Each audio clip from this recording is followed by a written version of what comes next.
Hey everyone, and welcome to today's episode of Cognition Ignition.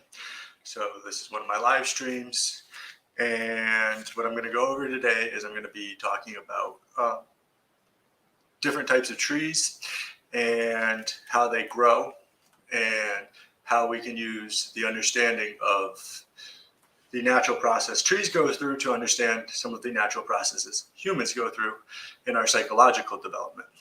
Now, I know I shared. So on the screen, you see a picture of a tree stump, basically, and what you can see in there is the markings of the tree growth. So every ring you see is a year of growth with the tree. And when you look at these, you can identify a bunch of different things about trees. You can identify whether the tree was in a period of drought, whether they were in a period of extreme heat or extreme cold. You can identify if a tree was struck by lightning at any time in its life. But no matter what, the tree has its core properties that allow it to grow. And one thing I realized when I was working in landscaping and I was pruning trees for years and years was that by understanding the natural development of specific trees, that you can predict the growing conditions that are needed for a specific tree, and you can even manipulate the certain processes that you can do certain things that will affect the processes the tree goes through. So we know that all trees need nutrients, water, and sunlight in order to grow, and the same way that we know that people need most of these things. And one thing that when I was working in landscaping, when I would work for rich customers, I realized that they took better care of their trees than they did than most people do with their children. So I got to spend a lot of time understanding how much you can actually impact the growth of a tree, even though it has its innate fundamental characteristics. And what I mean by innate fundamental characteristics is that, well, back in 2014, I created a herbarium. Let me share this with you. So this is my herbarium. What I had to do was, when I was in horticulture class, go find, I think we had to do 25, maybe 30. I don't remember how many are in here. But we had to go through and identify a bunch of different trees that were on our campus at school, and basically come up with a general description of their name and what their growing conditions were. So basically, we type trees based on their the patterns in their leaves, whether they're adjacent or if they, how many leaves they have, how they emerge from a stem. So there's a bunch of different ways. Mostly this one was the growing conditions for the trees. And I want to share 3 trees that have very similar characteristics physically. So the first one would be this tree right here, which is, its scientific name is Acer campestre. Its common name is the field maple. So anything that is an Acer, has the word Acer in its scientific name, is considered a maple. The habitat for this tree is commonly, it's common to Europe and Western Asia, and it is often found on plains, hills, and along rivers. So right there we have the natural growing conditions. This is before they've ever been transplanted, that you'll find them around plains, hills, and rivers. Now at the same time, this is also an Acer. So what this is an Acer plantanoides, which means Norway maple. These are actually more like invasive. You'll find these pretty much in swamps. They'll grow rapidly in swamps. Whenever you see whenever you see a maple growing randomly, it's often going to be the Norway maple. But they enjoy the swampy areas. They need the nutrients that are in swamps, where the other maple that I showed you doesn't need so much moisture all the time. It will be along rivers. It's not necessarily going to grow within rivers, and it's also shorter. So these are two of the same plants that have different characteristics. And then I also have one that is actually a hybrid in here. It's not a pure Acer. And the reason I'm using the word pure is because when we talk about type, we have to understand that not everybody is going to be pure to type. I have talked about that. I do believe there are some people who are very purely the type that they are, that they believe they are, and that there are other people who are not so pure to type. So this one is called Platanus X acerfolia. So because it's X means it's a hybrid. And this, as you can see, it looks very similar. It's a little bit different. The coloring changes. And its common name is Bloodgood London Plane Tree. And what's very interesting about this one is actually the bark on its stem when it's growing. It looks like no other maple that you'll see. And actually, I'm trying to think of the word. There is a tree that it does resemble. I think it's, I'll think of it. I think it's the sequoia. No, it's not the sequoia. I'll think of it. So this tree actually needs a lot of sunlight, and it's going to be taller than the other ones. It doesn't really matter so much about the moisture. Because it's so big, it can absorb all of the water that it finds. But the biggest thing for this tree is that it needs a lot of sunlight. These are very ornamental trees, and if you do want to plant these, you actually have to be very intent on how you plant these ones. They will not necessarily grow in every condition like the Norway maple or swamp maple, which I call it, which is very hardy, but it's also invasive and it can grow almost anywhere. So this was just, what this is just me showing you, like, you know, humans aren't much different than trees in that sense, in the sense that we all have our innate characteristics that make up who we are, that are required. These are, if you look at Maslow's hierarchy of needs, you can almost specify needs based on type. Of course, you would have to get more into not only psychological type, you would have to get into the biological type and the chemical makeup within an individual. But now I'm going to move on to more so about how I cared for trees and how I was able to create aesthetic value within trees. Because I think when we're talking about psychological development, what we're looking to do is create behavior change, which is an aesthetic change within an individual. And I think that when you understand how to take care of a tree, that you can understand some of the things that happen internally for ourselves and some of the ways that our environment really doesn't impact us. Because universally, all trees, like I said, need the same things. They need nutrients for food, water, and sunlight, the same way humans do. Now, one thing about trees is that early on in their development, they're not very hardy, actually. If they don't get the required needs for that type of tree, they most likely aren't even going to live. And this is the same thing for humans. But as trees begin to grow, you can begin analyzing how they are growing. And if you understand the characteristics of a well-developed tree, you can begin treating that tree in a way that will allow it to develop to its maturity in a healthy way. Now, as humans, we can understand by analyzing people at a young age, like that they have a specific development path that they can be moving along. And I don't think that we spend as much time thinking about this for humans as people do with their trees, to be honest with you.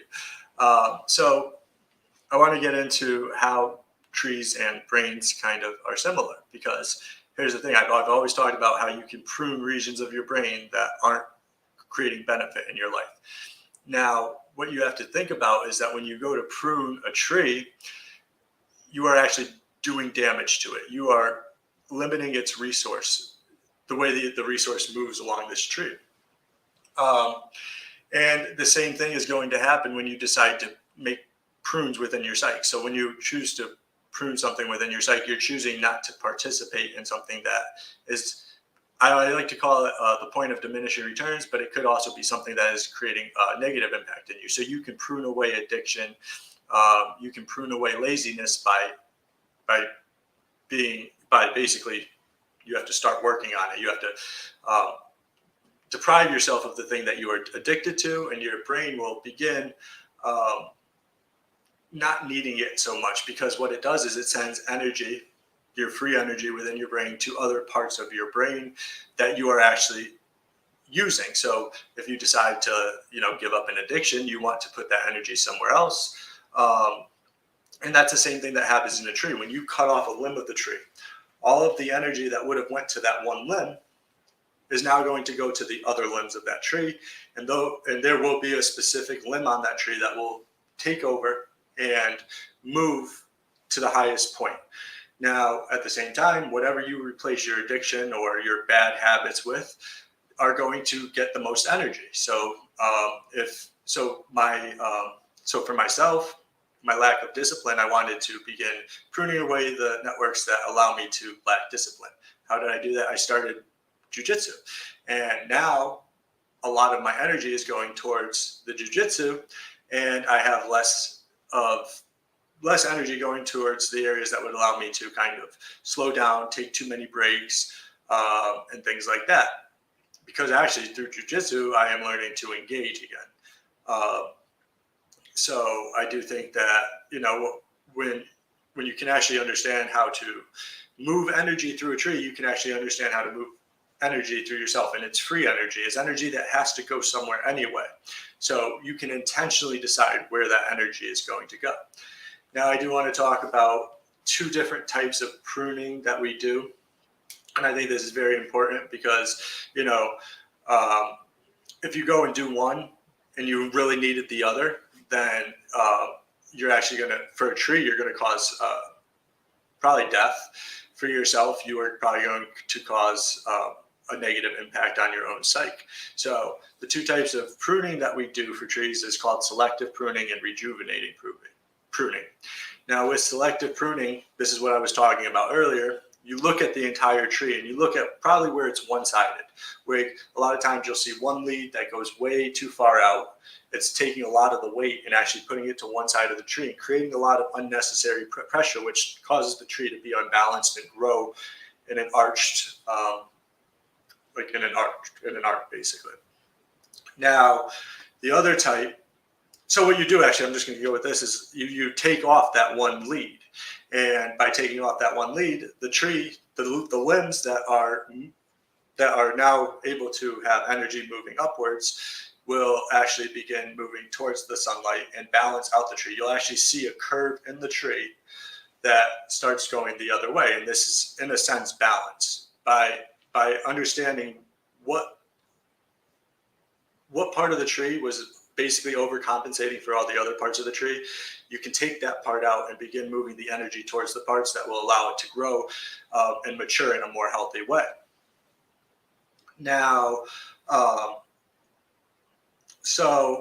now the other type of pruning that we do is rejuvenating pruning. And I think that a lot of people may benefit from this. I think that a lot of NE users actually do this a lot.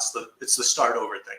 So there are some trees that you can actually, once they've become pretty mature, they start looking kind of like scruffy. They're all over the place. You have limbs going all over the place. And what you would do is actually cut those trees down to 10 or 12 inches above ground level.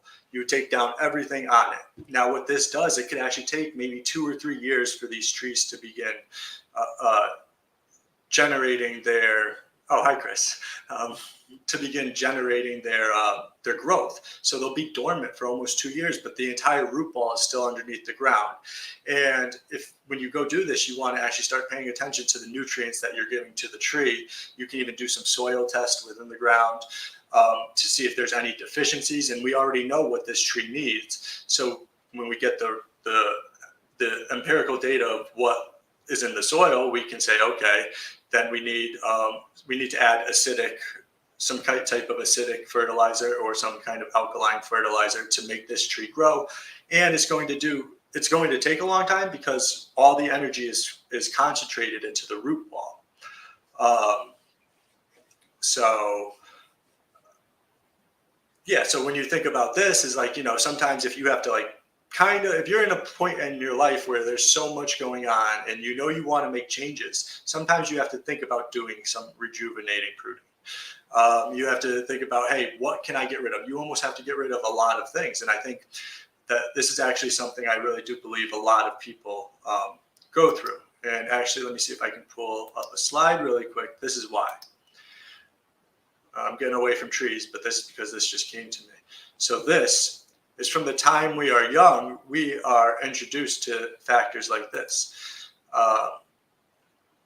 We are identifying to we are building identity to the tribe that we are in, and we have all of these factors controlling us. The same way that, sometimes I planted a tree and it was in its perfect growing condition, and then the tree that was in front of it grew so tall that it shaded the tree, and the tree needed sunlight.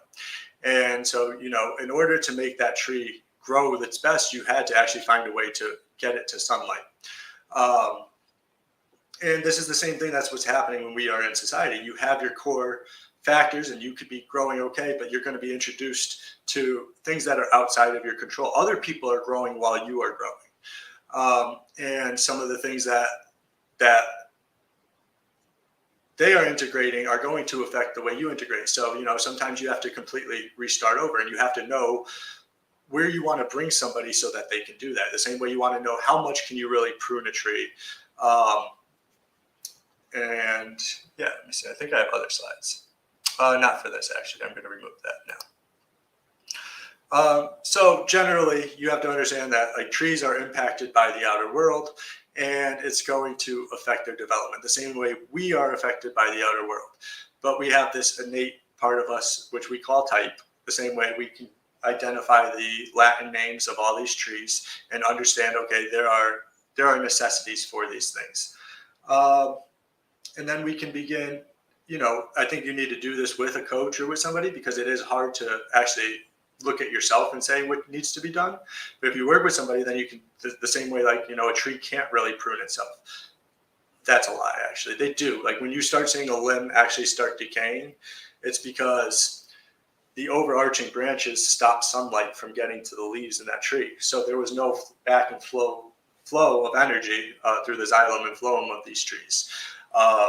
And then you'll actually start seeing a limb just start decaying and eventually drop. It's actually very dangerous. And the same thing with yourself. You don't want to let limbs do that, or really brain regions start doing that. You don't want to have all this resource going to areas of the brain that actually can't use it. So you want to be selective in how you're pruning things sometimes. And then sometimes you have to realize, you have too much on your plate in a way. You're not able to even focus in on where you should be growing because there is so much on your plate. And that's when you can say, okay, I need to do some rejuvenating pruning. And what you're getting rid of a lot of things. One thing I do say is a lot of people get rid of family. I don't think that's the way to go. Sometimes it's like get rid of a hobby or an addiction, or maybe your job. Maybe if you're trying to move up, maybe you have to actually move your environment and things like that. But no matter what, when you go to transplant a tree, you prune it beforehand. You actually prune it a year ahead of time.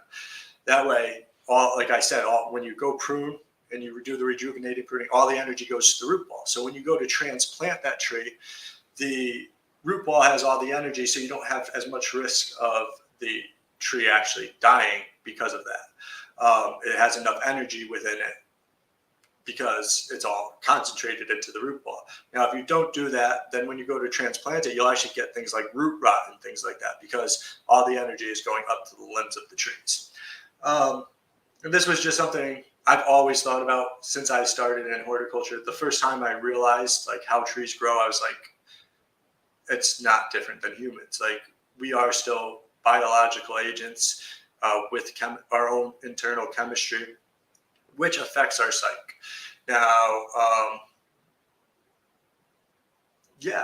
and thinking if there was anything else I wanted to bring into that, though I don't think so. if anyone has any questions, that's cool. If not, then I think that's about it. Oh, okay. No, actually, I did. So if you do go do the rejuvenating pruning, then that's probably a time when you really want to like focus in on what does your type need, because I do think that like our functions are actually like the type of information that we would need to become conscious of something. So if you're an introverted thinker, you probably attach more to introverted thoughts, which is I'm gonna show on this slide. So if we have sensation is always going to attach to introverted judgment within us. But it attaches outwardly to sensations, right?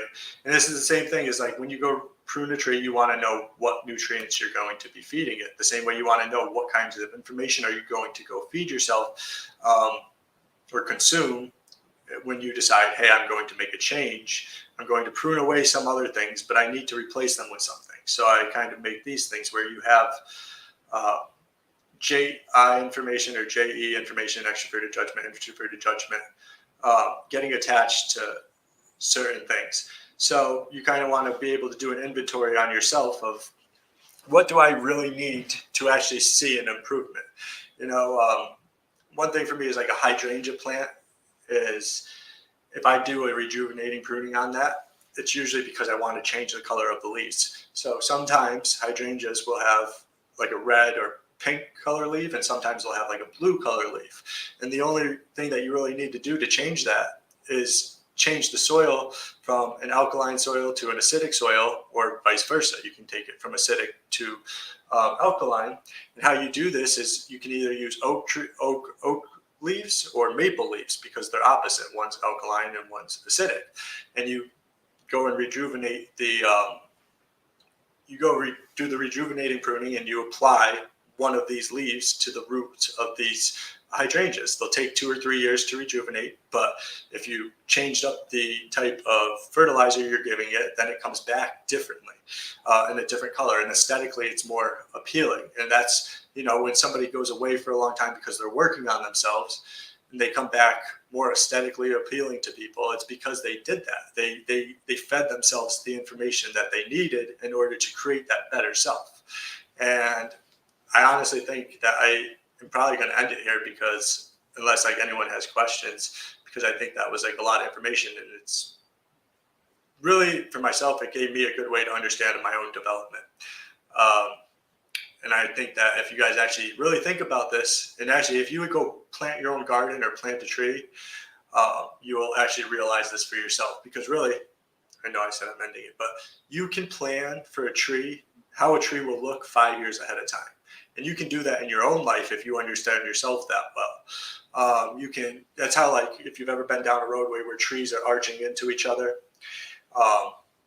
that's because people understood the fundamental characteristics of that tree so well that they were able to create that within the tree.